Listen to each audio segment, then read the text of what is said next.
கண்டுபிடித்த ராமதூதனுக்கு தன்னிடமிருந்த முத்துமணி மாலையை கொடுக்கிறாள் சீதை.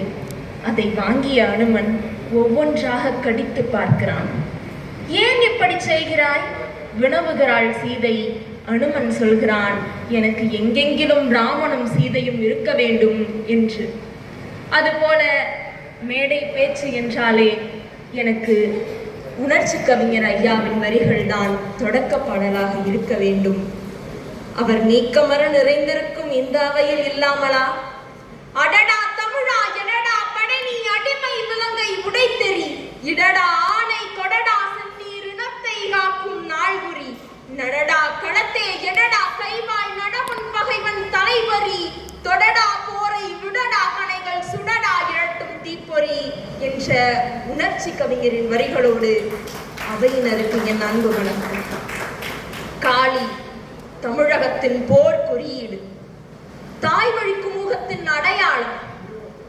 மிக பொருத்தமான ஆகச் சிறந்த இடத்தில் ஐயாவின் காளி வெறியாட்டு நிகழ்ந்து கொண்டிருக்கிறது. உணர்ச்சி கவிஞர் எனக்கு தமிழீழ தாத்தா என்றால் நெடுமாறன் ஐயா அவர்கள் எனக்கு தமிழக தாத்தா. தமிழீழ தாத்தா ஆக்கிய படையலை தமிழக தாத்தா படையல் செய்வது நிகழ்வின் முதல் பொருத்தம். போர் மண்ணுக்கு வணக்கம் செய்கிற இந்த முற்றத்தில் போர் தெய்வத்திற்கு இணக்கம் செய்வது இன்னொரு பொருத்தம். நான் இந்த மேடைக்கு எப்படி வந்தேன்? மாவீரர் நாளுக்கு முன்னதாகவே தூதஞ்சலில் வீடு வந்து சேர்ந்தாள் காளி. உரை கிழித்தவுடன் வெளிப்பட்ட காளி உருவத்தில் என்னை ஈர்த்தாள்.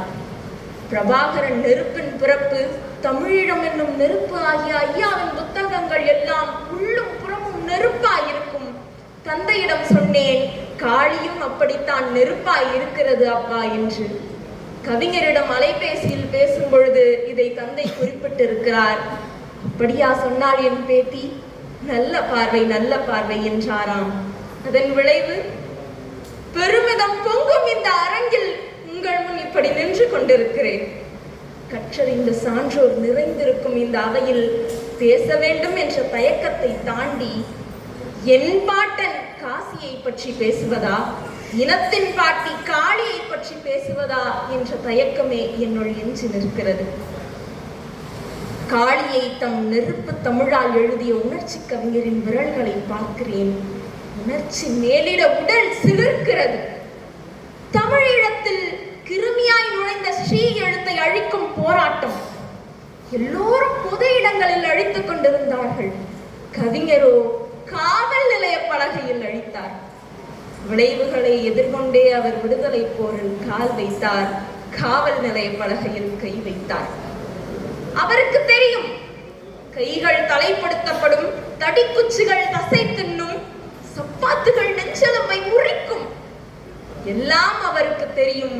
ஆயினும் அவர் தயங்கவில்லை. அவர் விரல்கள் நடுங்கவில்லை.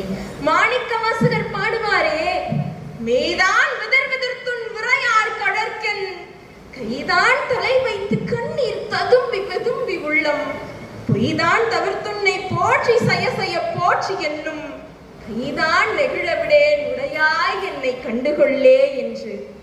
அப்படி கனல் பாவலரின் விரல்களை கைகூப்பி தொழுகிறேன். காரணம், விடுதலை போரில் அவர் பட்ட உடல் இன்னல்கள் சொல்லி மாளாது. நெஞ்சில் பட்ட தாக்குதலால் மரணம் வரை சென்று மீண்டிருக்கிறார். தம் வாழ்நாளின் பாதி நாளில் ரத்தம் கக்கி கொண்டிருந்திருக்கிறார். அத்தகைய வீரார்ந்த போராட்டத்தை முன்னெடுத்த அந்த விரல்கள் தான் இன்று நமக்கு காளியை தந்திருக்கின்றன, கொற்றவைக்கு தமிழ் படையல் ஆக்கி இருக்கின்றன. காளி என்றவுடன் சில குறை பிரசவ மூளைகள் இந்துத்துவ முத்திரை குத்த பரபரக்கும். இவள் அந்த காளி அல்ல.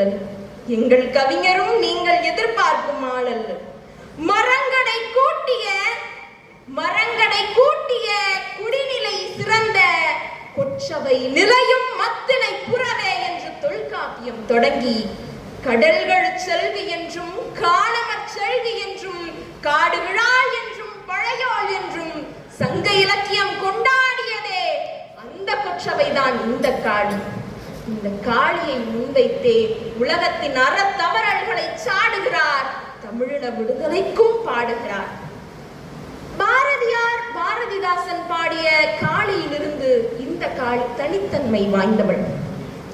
பூதமைந்து மானாய் காளி பொறிகளைந்து மானாய், போதமாகி நின்றாய் காளி பொறியை விஞ்சு நின்றாய் என்று பாரதியாரும், எங்கெங்கு காணினும் சக்தியடா தம்பி ஏழு கடல் அவள் வண்ணமடா என்று பாரதிதாசனும் காளியை குறித்து பாடியிருக்கிறார்கள். ஆனால் எங்கள் கவிஞர் தான் காளியை பாடும்போது மனிதத்தை புகுத்தி பாடியிருக்கிறார். தாயே நின் திருவடி வீழ்ந்தோம் காளி, தாயே நின் திருவடி வீழ்ந்தோம் காளி, ஓயாத துயர் ஓய வேண்டும் தாயே, கண்ணீர் ஓடாத மண் விழிகள் இம்மண் காண வேண்டும் என்று மனிதம் பாடும் உள்ளம் எங்கள் கவிஞருடையது. காடழிப்பு, மலையழிப்பு, கடலழிப்பு, இனமழிப்பு, சாதி மத ஆணாதிக்க போதை சுரண்டல் என்று எல்லாவற்றிற்கும் எதிராக காளியிடம் மன்றாடுகிறார். நொண்டி சிந்தில் காளி வெறியாற்றை நின்றாடுகிறார்.